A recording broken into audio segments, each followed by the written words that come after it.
We just were scoping this area out, marked a bunch of nice fish, a lot of bait fish. So Byron and I thought that we would set up and try some trolling in this area today. Byron's got a tournament coming up. This is Lake Superior in August, which is prime time, right, Byron? Prime time. Yeah, right now, it's the time to be here. We don't know for sure how lucky we're going to be, but normally there are some floating around in this area. We'll also talk to you a little bit about structure and where you look on the Great Lakes, and it won't just mean Lake Superior. This pattern should hold up in almost all the Great Lakes. So why don't you come with us, Byron and I, today as we set our trolling lines and see if we can help you get your next bite.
Lake Superior is often one of the most overlooked Great Lakes when it comes to walleye fishing.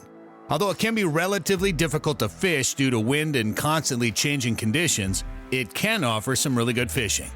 The lake gets really deep quickly, so a lot of the action takes place near the shorelines. Well, Byron, you got one on the inside there.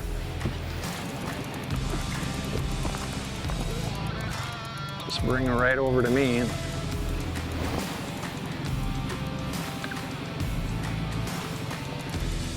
All right.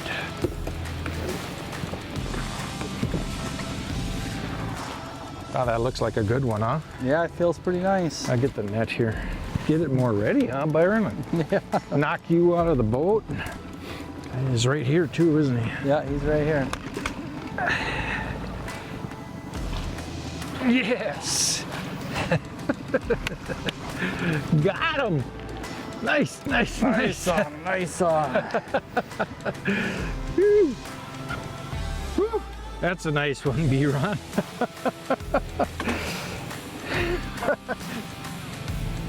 Wow, that's a beauty. Wow. Beautiful colors. Yeah, you know, these Lake Superior fish, this lake is so fickle. Some days you really get them, sometimes you don't, but they're just gorgeous fish when you find them. Really good. When you fish the Great Lakes, especially a lake like Lake Superior here, where you've got miles and miles of endless shoreline because the lake is so big, you know, where do you start? But what you want to look for are these shorelines where you can look at your mapping on your Lowrance unit here, and you'll see rock structure kind of tapering off way out into deep water. In this particular area, the rock structure will go from shoreline all the way out in some places as deep as 50 feet. So that's kind of a nice clue. You can look at two things. You can look at your mapping, and you can also run your side scan to see, make sure that you have rocks on the screen all the time, or at least a majority of the time. The fish like to hang in and around those rocks. Sometimes they're on the bottom, sometimes they're suspended, sometimes they're in shallow, sometimes they go out deep. So you really never know that, but that's why we have the spread out trolling setup right now, is to try to find those fish. We're fishing about a 20-mile stretch here, and there are large areas of dead water, so it's pretty easy to get frustrated, but the reward is the fact that you can get some really big fish. So those tapering rock shelves, being able to set your lines up so that you can run just above the bottom, or in some cases, if you're seeing a lot of suspended fish, up to those fish, and then try to get those bites. Once you find the fish, you might be able to like throw shiver minnows and things like that if you want to try to cast. but that would be almost an impossible situation without first finding some areas where the fish are biting. The next bite is brought to you by Mercury Marine, Go Boldly, Schaefer's Specialized Lubricant, Putting Equipment First, Nitro Boats, Performance Fishing Boats, Bass Pro Shops and Cabela's. Your adventure starts here. Berkeley, your fish, our science. And Power Pole, Total Boat Control. Closed captioning for the next bite is provided by Precision Trolling Data, the authority for crankbait diving depth information. Lake Superior is the deepest Great Lake, so the water temperatures stay pretty low all summer long. Paying attention to that temperature can give you a head start on which lures you should be pulling behind your boards. So what kind of baits do you use for your trolling setup? Well, you have to always look at the conditions that you're presented with. And by conditions, I'm talking mainly water temperature, that the temps have been ranging anywhere from about 58 degrees all the way up to 64 degrees. So that gives me a clue on what I should set up. The first choice that I would look at in a water temperature like that would be a subtle action bait like the flicker minnow. And by subtle action, what I mean, it doesn't have a lot of tail wag. It's a fairly tight action bait, but it has a tremendous amount of roll. So that's always a good bait in that 60-degree range. The next thing that you want to think about, though, is that 60 to 64 starts kicking into a temperature where higher action baits can be very productive. So this is a bait that I found out by accident when I was actually helping with the design. It's the money badger, and it's got a really aggressive action, but it also has a ton of roll. So these open water fish can see it from a long distance. And then the last bait that we put in our set is a new bait that I'm working on as a prototype with Keith Gavias. This is called a deep hit stick, but the bottom line is this is an aggressive bait. When I say aggressive, the tail wag is way more pronounced than on a flicker minnow, for instance, but it has an unbelievable amount of side roll, so the fish can see it again from a long distance. And it's one in which it'll really excel in the real warm summer months when the water temps get up there. You can also troll it when it's cold, but you have to slow your boat way down. So right now we're trolling about 2 miles an hour, and this has been a pretty good, consistent bait for us. So those are the three baits that I use. It gives the fish a bunch of choices, and then we let the fish tell us the story. Oh, there's one. There's one. Yep. Oh, it looks like it could be a good one, Byron. Looks like a nice one. Oh yeah, this is a heavy fish. Yeah, he's heavy pulling fish, hard. Man. Yep.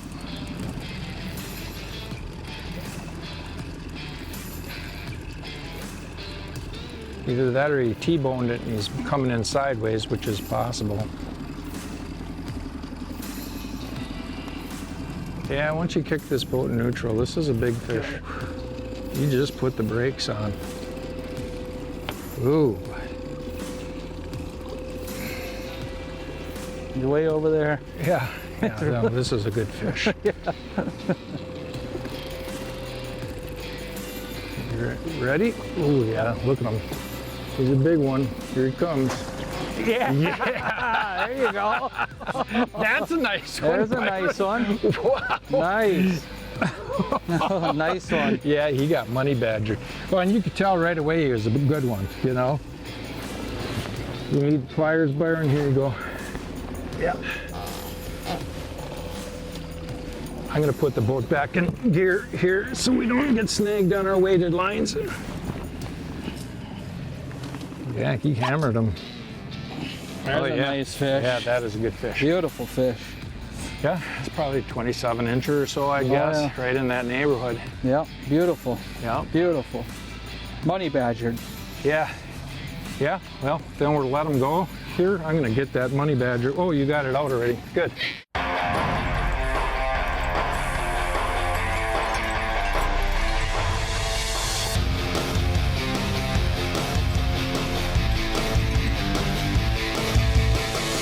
Total Control, presented by Power Pole. 20 years of trust evolved from Total Boat Control.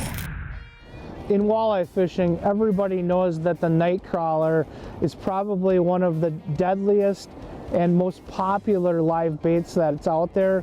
The issue that you always run into with live bait is that, especially a crawler, is that everything else that swims in that body of water likes to eat them. So what that does, especially if you're trolling, is it causes you to lose confidence about what your presentation is down there. You're always second guessing yourself whether that crawler is still intact. And for me, it's that little piece on the end that really draws the strikes in, but that's also what draws in the other fish that are going to swipe and ruin your presentation. So with the SR crawler, not only do I have the ability to be a lot more efficient on the water, I also have the ability to match the hatch. So whatever it is that those fish are feeding on, now with the option of a variety of different colors to match watercolor, or once again whatever those fish are feeding on, now this is basically like a night crawler on steroids for me. I have so many other options that I can do with the SR crawler. All right, one of the setups we've been using today on our inside rod here is a stinger spoon with a crawler harness on the back of it. Been running about a 6-foot lead off it down to a tadpole diver, which is just a weighted system to get it down.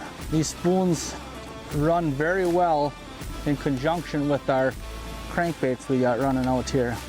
On the back I have a treble hook for these bigger fish that we get up here. Put your crawler on. I like to hook it right behind the ring here. There you go. Set it in the water and let it do its work. Outside board. Yeah. Nice one. Oh yeah, this looks like it's going to be a good fish.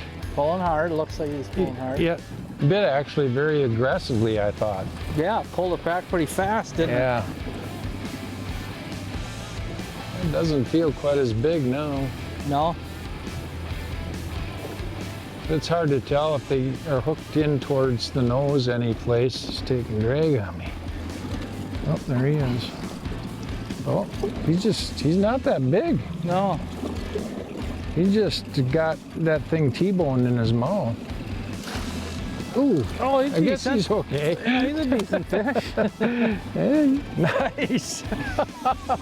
He's a lot bigger than I thought he was going to be, Byron. Yeah, he's a nice When I fish. saw him out there, he didn't look that big. Yeah, nice fish. Beautiful, beautiful fish. I thought he was going to be like 20 inches. He's almost 20. I'd say he's 24. 24 probably, yep. There we go. Yeah, that's a nice fish. Beautiful fish. He's a Beautiful little fish. chunkier than some of the other ones A little fatter, too. a little fatter. Yeah, very nice. Nice. Good. Well, we let him go. I changed that bait. I went to a fire tiger in this clear water. I have no idea why a fish would want to bite fire tiger in clear water, but sometimes they do. Oh, cool. Fooled him. Yeah. Go ahead and let him go. I'm going to try to get this hooks out of here. When you're putting out your crankbait sets, especially for open water fishing, suspended fish, and it doesn't work as well with baits that you're banging on the bottom, but for suspended fish, I like to always try a couple of my baits with a short piece of crawler on the back hook. The reason for that is that the crawler will whip back and forth, and it puts a little bit of added action on the bait. Now, you've got to do it the right way though. The one thing that you want to do is you stretch your hook out, and so that basically the split ring and the hook lines up with the top of the bait. And when you do that, you're going to see there's an odd hook that either sticks down or sticks up. So you can see this one sticks down. That's the hook that you want to hook your crawler on, okay? Then you basically will just hook the crawler real close to the end, only about 1/8 of an inch. So it's like this. And then I like to pinch off so that I have maybe 1.25 inches to 1.5 inches. And that's it. Okay, it doesn't look like much, but when this goes in the water, that tail whipping action will be real enticing to the fish. Now, it doesn't work all the time. And sometimes they just want a regular crankbait more. Other times they want the crankbaits with the crawler on. Sometimes you'll run a mix. So let the fish tell you the story again, just like when we talked about crankbait selection. But this is the crawler tip, the right way to hook up the crawler and the right length. The next bite is brought to you by Mercury Marine. Go boldly. Schaefer's Specialized Lubricant. Putting equipment first. Nitro Boats. Performance Fishing Boats. Bass Pro Shops and Cabela's. Your adventure starts here. Berkeley. Your fish, our science. Lowrance. The ultimate fishing system. And Power Pole. Total boat control.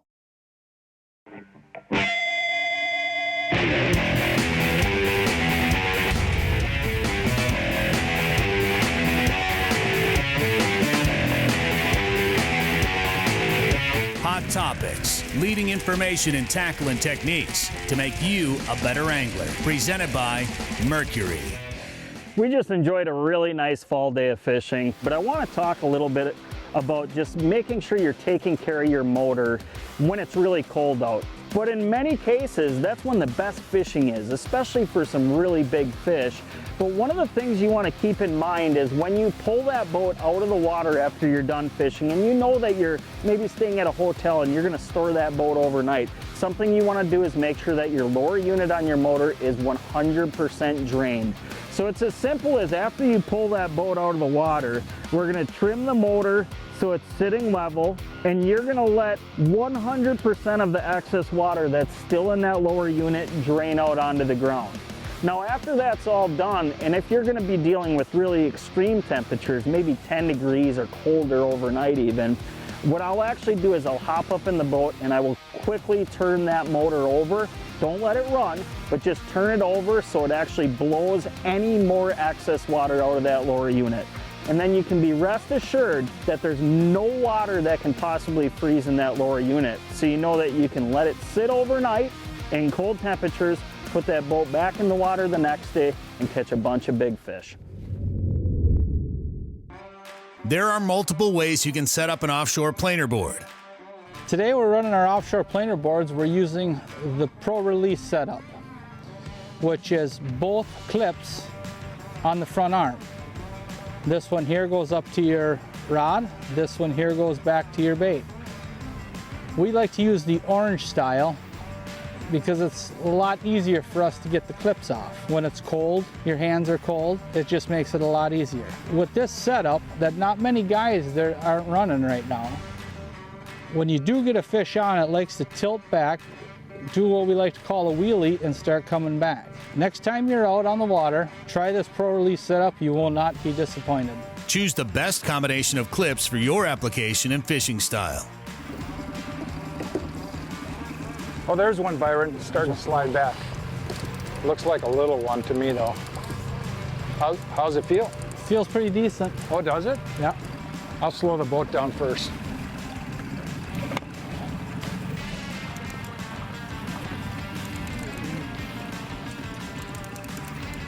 That's a nice one. It bit like a walleye. This is the one we need.